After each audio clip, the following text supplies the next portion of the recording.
Assalamualaikum warahmatullahi wabarakatuh. Perkenalkan, nama saya Anita, NIM 2018121041, Prodi Pendidikan Matematika semester 5, mata kuliah Sejarah Matematika, dosen pengampu Eka Fitri Puspita Sari MPD. Di sini saya akan menjelaskan tentang sejarah teorema Pythagoras dengan banyak bukti dan triple Pythagoras.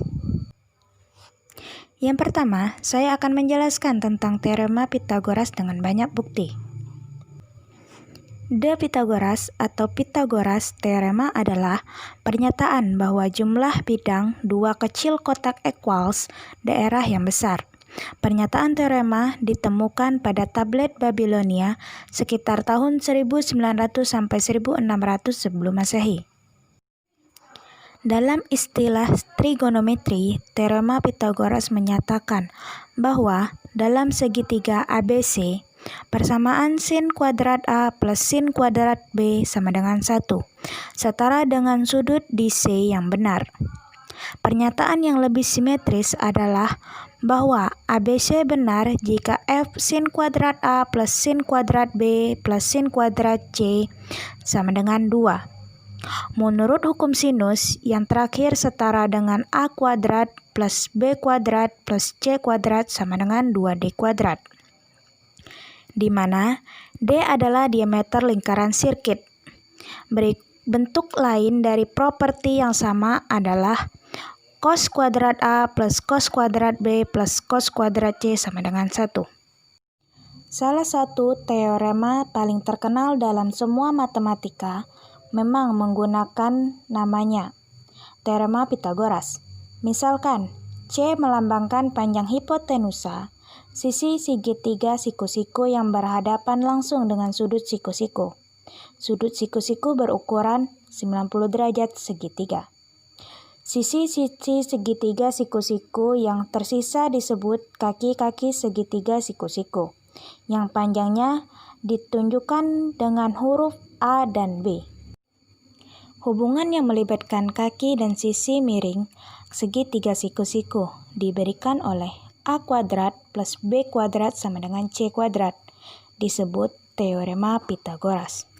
Penjelasan selanjutnya yaitu bukti teorema Pythagoras. Diketahui, apakah Pythagoras adalah orang pertama yang memberikan bukti teorema Pythagoras? Ada bukti bahwa orang Babilonia kuno mengetahui teorema Pythagoras lebih dari 1000 tahun sebelum zaman Pythagoras. Sebuah tablet tanah liat sekarang disebut sebagai Plimpton 322.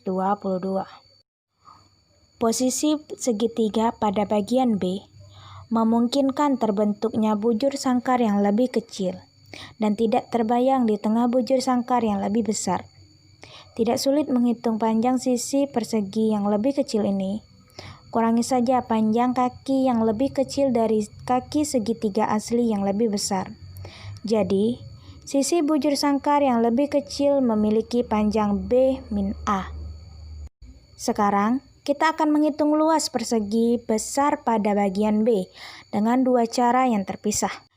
Cara pertama yaitu bujur sangkar besar pada bagian B memiliki panjang sisi C. Oleh karena itu, luas persegi besar tersebut adalah area sama dengan C kuadrat. Cara kedua yaitu bujur sangkar besar pada bagian B terdiri dari 4 segitiga berukuran sama dan satu bujur sangkar kecil yang memiliki panjang sisi B min A. Kita dapat menghitung luas persegi besar dengan menjumlahkan luas dari 4 segitiga dan persegi yang lebih kecil. Yang kedua, saya akan menjelaskan tentang triple Pythagoras. Perlu kita ketahui, triple Pythagoras adalah sekelompok 3 bilangan bulat X, Y, dan Z, sehingga X kuadrat plus Y kuadrat sama dengan Z kuadrat, ketika X, Y, dan Z adalah koprim. Mereka disebut triple Pythagoras primitif. Meskipun orang Babilonia sudah tahu bagaimana menghasilkan triple seperti itu, dalam kasus tertentu. Triple Pythagoras memperluas studi subjek yang menemukan hasil seperti bilangan bulat ganjil adalah anggota dari triple Pythagoras primitif. Triple Pythagoras primitif adalah rangkap 3 di mana X, Y, dan Z adalah koprima. Koprima yaitu mereka tidak memiliki pembagi persekutuan yang lebih besar dari 1. Triple Pythagoras telah dikenal sejak zaman kuno atau dahulu. Catatan tertua yang diketahui berasal dari Plimpton 322. Tablet tanah liat Babilonia dari sekitar tahun 1800 sebelum Masehi, yang ditulis dalam sistem sekagesimal. Saat mencari solusi bilangan bulat, persamaan X kuadrat plus Y kuadrat sama dengan Z kuadrat adalah persamaan Diophantine.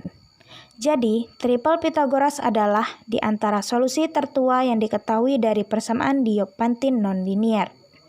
Triple Babilonia sering dinamakan dengan triple Pythagoras.